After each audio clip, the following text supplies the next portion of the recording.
In the name of Allah, the most beneficent and the merciful. Dear students, अस्सलामु अलैकुम।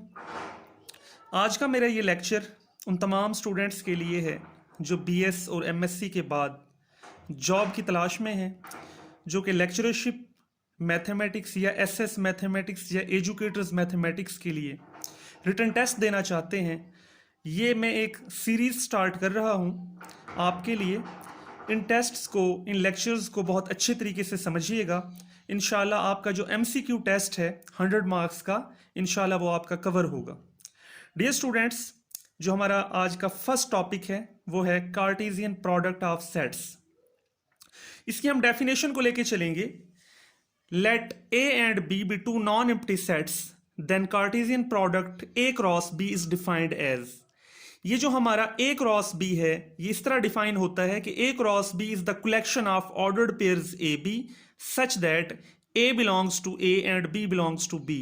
यानी A cross B में हमारे पास ordered pairs बनते हैं जिनका जो फर्स्ट ऑर्डर्ड पेयर का जो फर्स्ट कोऑर्डिनेट है वो ए का मेंबर होगा और जो सेकंड एलिमेंट है वो बी का मेंबर होगा। तो इस तरह हमारा डिफाइन होता है Cartesian product of two sets A and B. इसकी हम एग्जांपल देखेंगे। अगर हमारे पास सेट ए है जिसके अंदर दो एलिमेंट्स हैं 1 2 और दूसरा सेट बी है जिसके अंदर हमारे पास तीन एलिमेंट्स हैं 3 4 5, तो इनका जो Cartesian product A cross B किस तरह डिफाइन होगा। ए क्रॉस बी यानी हमने यहाँ पेयर बनाने हैं। ए अगर पहले है तो ए का एक एलिमेंट हम लेंगे 1 का बी के तीनों एलिमेंट्स के साथ पेयर बनाएंगे।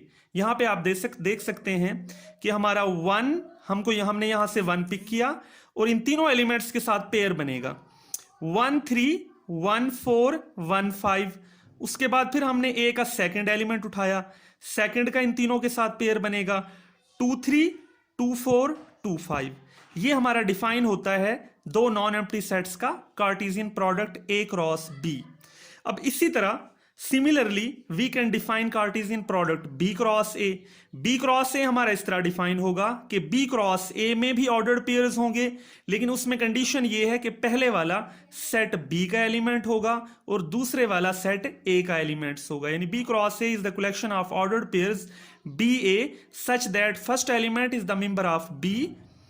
You can say that first element is the member of the first set and second element is the member of the second set। यहाँ पे भी एक एग्जाम्पल दी गई है, वही एग्जाम्पल है। सेट ए और बी सेम है जैसे यहाँ पे थे, ए 1 2 है, बी 3 4 5 है, सेट्स दोनों सेम है। तो यहाँ से हमने जो बी क्रॉस ए को डिफाइन किया है वो नोट करें। बी क्रॉस ए चूंकि बी पहले है तो बी का हर एलिमेंट आपने उठाना है, बारी बारी पिक करना है। बी का 3 एलिमेंट पिक किया, 3 का हम पेयर्स बनाएंगे 1 और 2 के साथ, 3 1 3 2।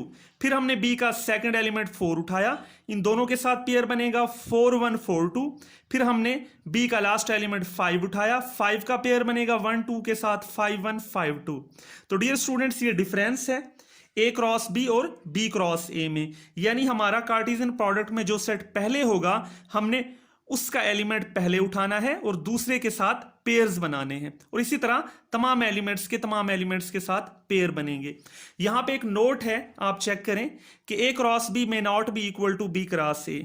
जैसे यहां पे आपने नोट किया ए और बी दो सेम सेट्स थे, लेकिन हमारा जो ए क्रॉस बी आया है, ए क्रॉस बी भी हमारा एक सेट ही है और बी क्रॉस ए भी हमारा एक सेट ही है, लेकिन ये कलेक्शन ऑफ ऑर्डर्ड पेयर्स हैं। तो ये देखें यहाँ पे ए क्रॉस बी क्रॉस ए के इक्वल नहीं है। हाँ, एक सूरत में ये इक्वल हो सकते हैं जब हमारा Cartesian product on the same sets हो, यानी सेकंड सेट भी हमारा ए ही हो। अगर हम ए क्रॉस ए लें तो तब हमारा वो ए क्रॉस बी क्रॉस ए के इक्वल उस सेंस में आ जाएगा, क्योंकि हमारा सेकंड सेट जो है वो हमारा ए ही होता है। तो A cross A is equal to A cross A. अब हम यहां से देखेंगे कि binary relation from A to B क्या होती है। अभी जैसे हमने कार्टेशियन प्रोडक्ट को डिफाइन कर चुके हैं, तो binary relation from A to B, एक सेट से दूसरे सेट में, तो इसकी डेफिनेशन है any subset of A cross B is called a relation from A to B. यानी हमारे पास अगर दो नॉन एम्प्टी सेट्स हैं ए और बी, तो हम अगर ए क्रॉस बी यानी ए क्रॉस बी उन दोनों का कार्टेशियन प्रोडक्ट होगा, तो ए क्रॉस बी का कोई भी subset any subset of A cross B is called a relation from A to B। या ये पॉइंट नोट करें कि A क्रॉस B हमारा सेट A पहले है और सेट B बाद में है, तो हमारी रिलेशन A से B में होगी, यानी relation from A to B। इसी तरह अगर हम बात करते हैं binary relation from B to A, तो यहां पे नोट करें कि हमने B क्रॉस A का सबसेट लेना होगा फ्रॉम B टू A। यानी अगर A और B दो सेट्स हैं, अगर हम रिलेशन फाइंड करना चाहते हैं B टू A, तो हमें Cartesian product B cross A बनाना होगा, जैसा कि यहां बना हुआ है। तो binary relation from B to A की डेफिनेशन हमारी इस तरह होगी, any subset of B cross A is called a binary relation from B to A। तो डियर स्टूडेंट्स, ये आप समझ चुके होंगे कि relation from A to B और relation from B to A, इन दोनों में क्या डिफरेंस है। इनकी हम एग्जाम्पल कर लेते हैं। यहां पे देखें, इसी की हम लेंगे जो हमने एग्जाम्पल दी हुई थी, ये हमने ए बी का कार्टेशियन प्रोडक्ट लिया था A क्रॉस B, इसी की हम एग्जाम्पल्स को डिस्कस करेंगे। यहां से मैंने एक रिलेशन उठाई A से B में R1। ये R1 आप देख सकते हैं कि ये एक सबसेट है A क्रॉस B का। तो ये A क्रॉस B का चूंकि सबसेट है, तो ये रिलेशन होगी फ्रॉम A टू B। ये आप देख सकते हैं कि R1, R2, R3, ये मैंने तीनों सबसेट्स लिए हैं A क्रॉस B के। तो ये एग्जांपल्स हैं, these are the relations from A to B। अब इसी तरह अब अगर relations from B to A की हम एग्जांपल लें, तो जाहिर है हमें B क्रॉस A के सबसेट्स लेने पड़ेंगे, क्योंकि हम ले रहे हैं relations, binary relations from B to A, तो हमें B क्रॉस A का सबसेट लेना पड़ेगा। तो यहां पे आप देख सकते हैं R1 dash, R2 dash, R3 dash, ये तीनों सबसेट्स हैं। ये मैंने कहां से उठाए? B क्रॉस A में से, यानी ये B क्रॉस A के तीन सबसेट्स हैं। तो ये तीनों सबसेट्स चूंकि B क्रॉस A के हैं, तो ये तीनों सबसेट्स कहलाएंगी are the relations from B to A। इसके बाद हम डिफाइन करेंगे रिलेशन इन ए सेट, यानी किसी एक सेट में रिलेशन कैसे डिफाइन करते हैं। It is very important. Let A be a non empty set. A हमारे पास कोई नॉन एम्प्टी सेट है। Any subset of A cross A is called a relation in set A। अब यहां अगर हमारे पास कोई भी non empty subset A है, तो अगर हम A का A के साथ ही कार्टेशियन प्रोडक्ट ले लें A क्रॉस A, तो जो A क्रॉस A हमारा है उसका कोई भी सबसेट कहलाएगा relation in a set A। इसकी हम एग्जांपल देखेंगे कि A हमारे पास एक सेट है जिसके अंदर एलिमेंट्स हैं A B C। तो मैं यहां पे A का A के साथ ही कार्टेशियन प्रोडक्ट ले रहा हूं A क्रॉस A, जैसा कि हमने पहले डिफाइन किया था कि दो सेट्स अगर हों A B, तो उनका Cartesian product A cross B कैसे डिफाइन होता है कि ऑर्डर्ड पेयर्स बनते हैं। अब यहां पे चूंकि हमारा सेट A है, तो A का हमने A के ही साथ कार्टेशियन प्रोडक्ट लेना है। तो यहां पे आप देखें कि A क्रॉस A, यानी A का एक एलिमेंट उठाएंगे और हम A को A के साथ A B A C, फिर हमने एलिमेंट B उठाना है, B का हम पेयर बनाएंगे B B C, उसके बाद हमने इसका एलिमेंट C उठाना है C B। तो इस तरह से हमारा ये A cross A Cartesian product बना। तो अब A क्रॉस A का कोई भी सबसेट जो है वो कहलाएगा रिलेशन इन A। तो यहां पे हमारा आप देख सकते हैं कि यहां हमने ये R जो लिया है, ये A क्रॉस A का एक सबसेट है AB BA CB, ये एक सबसेट है A क्रॉस A का। तो हमारा ये जो R है ये रिलेशन होगी इन सेट A। अब यहां पे हम एक नोट देखें आप, if R is a relation from A to B and AB belongs to R, then we can also say that A is R related to B। और हम इसे लिखते हैं A कैपिटल और B, यानी A is R related to B। यानी R अगर हमारे पास कोई रिलेशन है, फॉर एग्जांपल हम इस रिलेशन की बात कर लें यहां से कि A क्रॉस B का हम ये R1 एक रिलेशन है A से B में, तो यहां पे अगर कोई सा एक ऑर्डर्ड पेयर उस रिलेशन को बिलोंग करता है, फॉर एग्जांपल यहां देखें कि 1 3 हमारा R1 को बिलोंग करता है, तो हम इसे लिख सकते हैं 1 इज R रिलेटेड टू 3, और इसे लिखेंगे 1 कैपिटल R3, क्योंकि 1 हमारा 3 के साथ रिलेट कर रहा है। इसी तरह 1 R related to 4, 1 5 related to 1 R related to 5, तो ये एक लिखने का तरीका है। अगर हमारे पास कोई आर रिलेशन है ए से बी में और उस रिलेशन को कोई ऑर्डर्ड पेयर बिलोंग करता है ए बी, तो हम उसे इस तरह भी लिख सकते हैं कि ए कैपिटल आर बी, यानी A is R related to B. इसके बाद हम बात करेंगे, एक बड़ी इंपॉर्टेंट रिलेशन है जिसे अक्सर इग्नोर किया जाता है, एम्प्टी रिलेशन। अब आप नोट करें कि हमारा जो ए बी का हमारा कार्टेशियन प्रोडक्ट बनता है ए क्रॉस बी, तो ए क्रॉस बी के हर सबसेट को हमने कहा कि वो रिलेशन है। अब चूंकि फाई एक ऐसा, फाई हर सेट का सबसेट होता है, तो फाई हमारा ए क्रॉस बी का भी सबसेट होगा, तो इसका मतलब है हमारा फाई भी एक रिलेशन होगी ए से बी में। तो ये जो फाई है इसे हम इस तरह भी लिख सकते हैं या इस तरह हम इसे लिख सकते हैं। तो ये जो हमारा फाई है is also a subset of A cross B, hence it is called an empty relation. It is very important students. अब हम डिस्कस करेंगे types of relations in a set, कि हमारे पास रिलेशंस की टाइप्स कितनी होती हैं। अगर हमारे पास कोई सेट ए है, let A be a non empty set and R is a relation in A, यानी ए का जब हम ए से कार्टेशियन प्रोडक्ट लेंगे ए क्रॉस ए, तो ए क्रॉस ए का कोई भी सबसेट ए में रिलेशन कहलाएगी।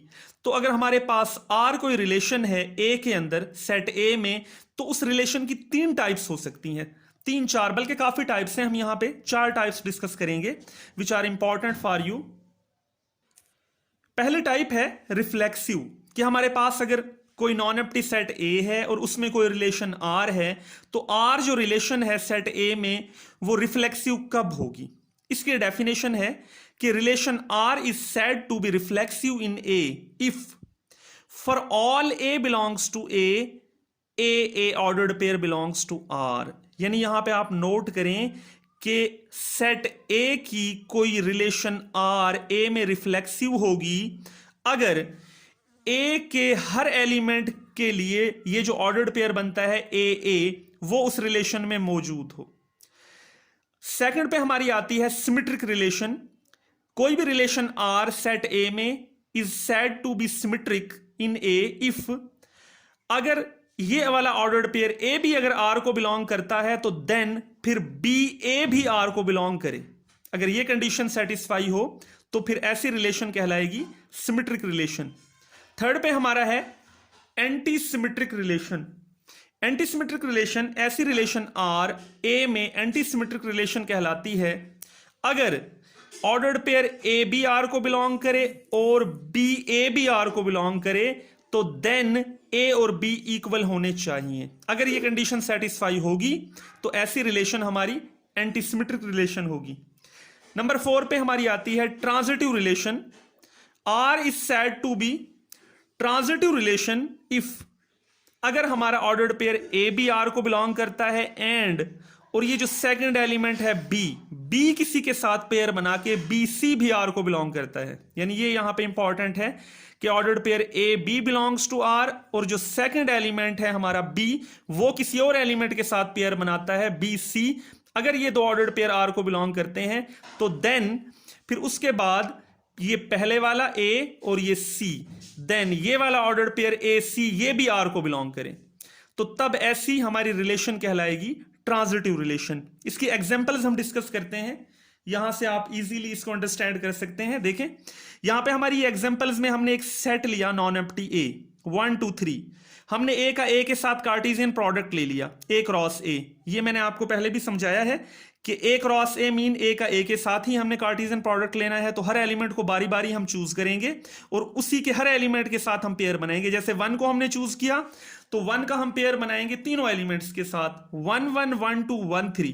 फिर हमने एलिमेंट 2 को चूज किया, 2 का भी इन तीनों के साथ पेयर बनेगा 2 1 2 2 2 3।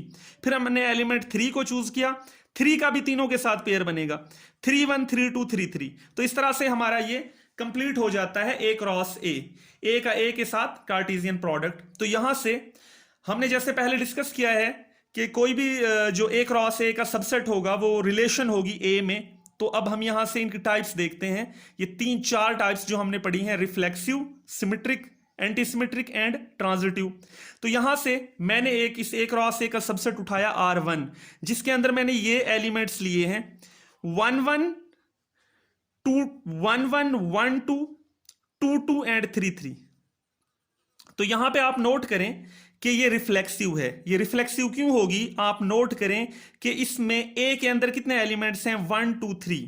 तो हमारी रिफ्लेक्सिव ये कहती थी कि ए के हर एलिमेंट के लिए ए का कोई भी एलिमेंट उठाएं तो उसका उसी के साथ जो पेयर बनता है ए वो आर में हर हाल में होना चाहिए। For all A belongs to A के हर एलिमेंट के लिए ये कंडीशन सेटिस्फाई करनी चाहिए। तो आप नोट करें कि ए में कितने एलिमेंट्स हैं, 3। तो अगर हम ए 1 को उठाएंगे, देखें 1 का 1 के साथ ऑर्डर्ड पेयर 1 1 इसमें मौजूद है। अब सेकंड एलिमेंट 2 का अपने साथ ही ऑर्डर्ड पेयर 2 2 वो भी इसमें मौजूद है। फिर एलिमेंट 3 का अपने साथ ऑर्डर्ड पेयर 3 3 वो भी इसके अंदर मौजूद है।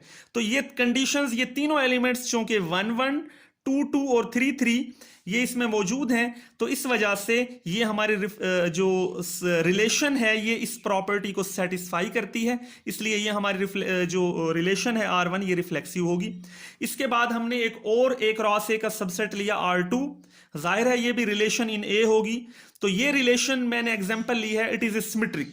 अब ये सिमेट्रिक कब होगी ये रिलेशन सिमेट्रिक उस वक्त होगी जब आप इसकी देखें डेफिनेशन, आप दोबारा से देख लें कि अगर ये वाली कंडीशन होल्ड कर जाए कि इफ अगर ऑर्डर्ड ए बी आर को बिलोंग करता है तो देन इसका जो रिवर्स है यानी बी ए बी आर को बिलोंग करे, अगर ये कंडीशन सेटिस्फाई हो जाए तो फिर वो सिमेट्रिक होगी।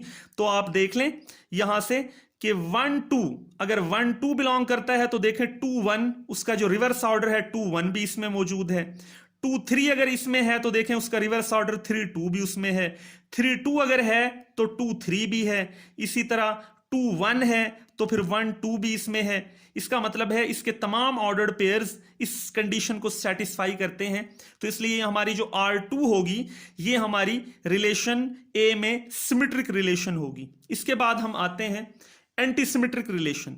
ये बड़ी इंपॉर्टेंट है, ये सिमेट्रिक से ही निकला है एंटी सिमेट्रिक। ये एक मैंने एग्जांपल ली है R3, इसमें आप देखें कि ये मैंने ऑर्डर्ड पेयर्स इसमें एलिमेंट्स लिए हैं। ये R3 भी सबसेट है ए क्रॉस ए का। इसमें मैंने उठाए हैं 2 2 ऑर्डर्ड पेयर 3 1 1 2 3 3। तो मैंने कहा है इट इज एंटी सिमेट्रिक। अब एंटी सिमेट्रिक पे जरा आए आप कि कोई भी रिलेशन R एंटी सिमेट्रिक होगी अगर ये कंडीशन सेटिस्फाई कर जाए। अब ये कंडीशन है क्या, आप जरा गौर से देखें। वो ये कंडीशन कह रहा है कि if A B belongs to R and B A belongs to R then A is equal to B. यानी अगर ए बी भी आर को बिलोंग करे और उसका जो रिवर्स ऑर्डर है ऑर्डर्ड पेयर जो बनेगा बी ए वो भी आर को बिलोंग करे तो फिर देन ए और बी इक्वल होने चाहिए। अगर ये कंडीशन सेटिस्फाई होगी तो वो एंटी सिमेट्रिक बनेगी। अब गौर करें आप, अगर 1 2 बिलोंग करता है तो देखें वो कहता है अगर 1 2 यानी ए बी बिलोंग करे और बी ए भी बिलोंग करे तब ये चीज सेटिस्फाई होनी चाहिए। अब 1 2 बिलोंग करता है, अब हम ढूंढेंगे क्या इसका रिवर्स ऑर्डर 2 1 इसमें मौजूद है, नहीं है।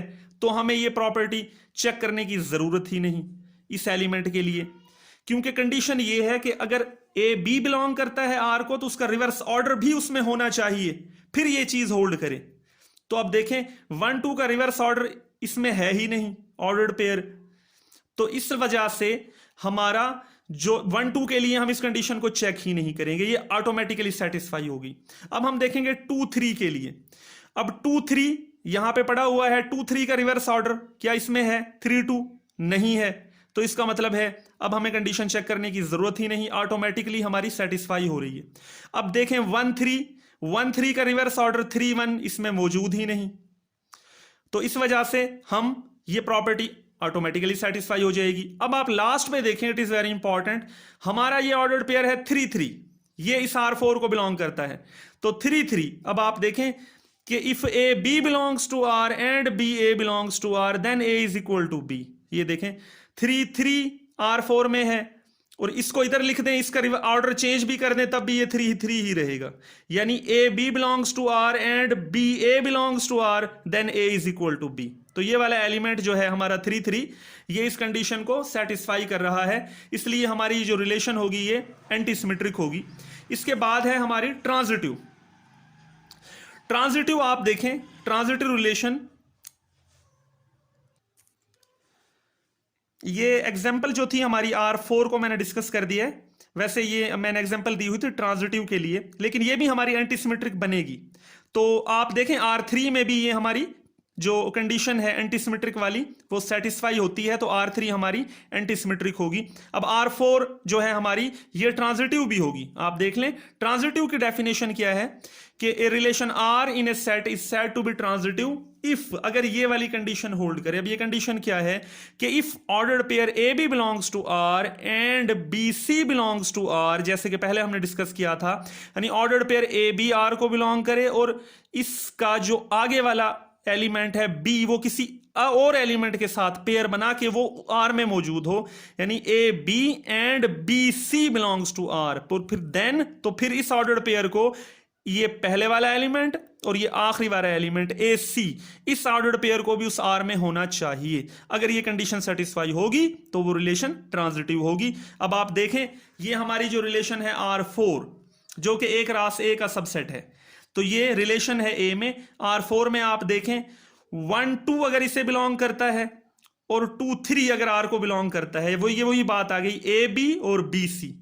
ये एलिमेंट बी ये वाला सेकंड एलिमेंट कॉमन होना चाहिए, जैसे A B belongs to R and B C, तो ये देखें यहां पे बी है और यहां पे बी है, तो इस वजह से 1 2 belongs to R4 and 2 3 belongs to R4, तो फिर ये जो पहले वाला है और आखिरी वाला 3, इसका जो ऑर्डर्ड पेयर है 1 3 उसको भी बिलोंग करना चाहिए R4 को। तो आप देख लें 1 2 2 3, तो ये 1 3 ये भी बिलोंग करता है।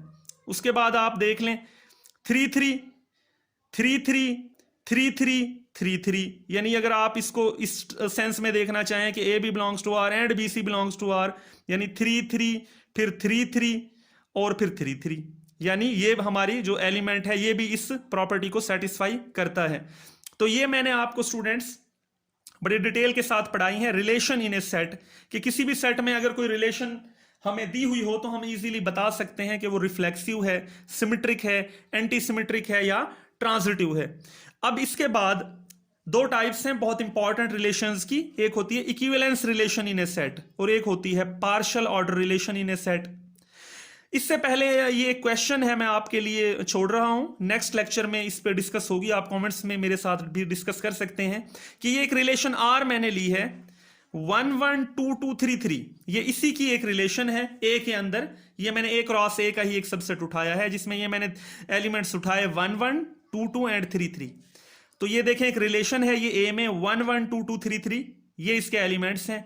तो ये एक क्वेश्चन है, ओपन क्वेश्चन आपके लिए, आपने ये चेक करना है कि ये रिफ्लेक्सिव है, सिमेट्रिक है, एंटी सिमेट्रिक है, ट्रांजिटिव है या ऑल ऑफ दीज, या ये सारी की सारी होंगी।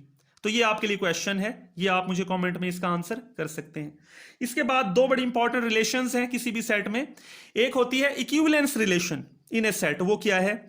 ए relation R in a set is called an equivalence relation if it is reflexive, symmetric and transitive, यानी ऐसी रिलेशन जो कि रिफ्लेक्सिव भी हो, सिमेट्रिक भी हो और ट्रांजिटिव भी हो, तो ऐसी रिलेशन किसी भी सेट में कहलाएगी इक्विवेलेंस रिलेशन।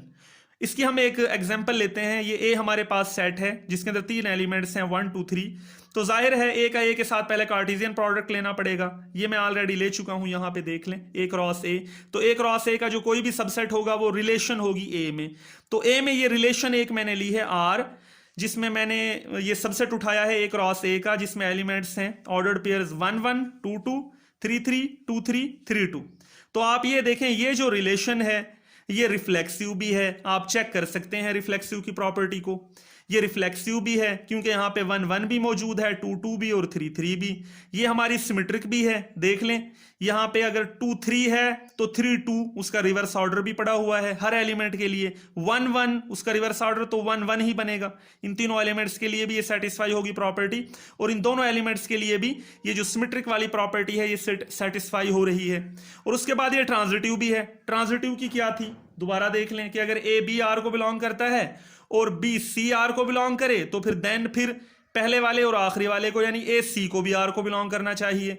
तो आप देख लें इसके अंदर ये इन तीनों के लिए तो ऑटोमेटिकली सेटिस्फाई हो जाती है। यहां देखें अगर 2 3 आर को बिलोंग करता है और 3 2 आर को बिलोंग करता है तो हमारा जो पहला और आखिरी है 2 2 वो भी उसे बिलोंग करना चाहिए। तो देख लें 2 टू आर को बिलोंग कर रहा है। इसी तरह अगर हम यहां से देखना चाहें 3 टू आर को बिलोंग करता है और 2 3 आर को बिलोंग करता है, तो फिर पहला और आखिरी 3 3 को आर को बिलोंग करना चाहिए। तो देखें 3 3 इसमें मौजूद है। तो ये एक एग्जाम्पल है रिलेशन। ये रिलेशन जो ए में है ये एक इक्विवेलेंस रिलेशन है, क्योंकि ये रिफ्लेक्सिव भी है, सिमेट्रिक भी है और ट्रांजिटिव भी है। इसके बाद दूसरी एक बड़ी इंपॉर्टेंट रिलेशन है पार्शियल ऑर्डर रिलेशन, कि किसी सेट में पार्शियल ऑर्डर रिलेशन क्या होगी। A relation R dash in a set is called a partial order relation if it is reflexive, antisymmetric and transitive। यानी हमारी जो इक्विवेलेंस रिलेशन है वहां पे 3 प्रॉपर्टीज थी हमारी, कि उसे रिफ्लेक्सिव भी होना चाहिए, सिमेट्रिक भी और ट्रांजिटिव भी। जबकि पार्शियल ऑर्डर रिलेशन में ये जो हमारी सेकंड वाली है वो चेंज हो जाती है। सिर्फ याद करना बड़ा ही आसान है कि रिफ्लेक्सिव हो, सिमेट्रिक की जगह यहां आ जाएगा anti symmetric. Reflexive, anti symmetric and transitive.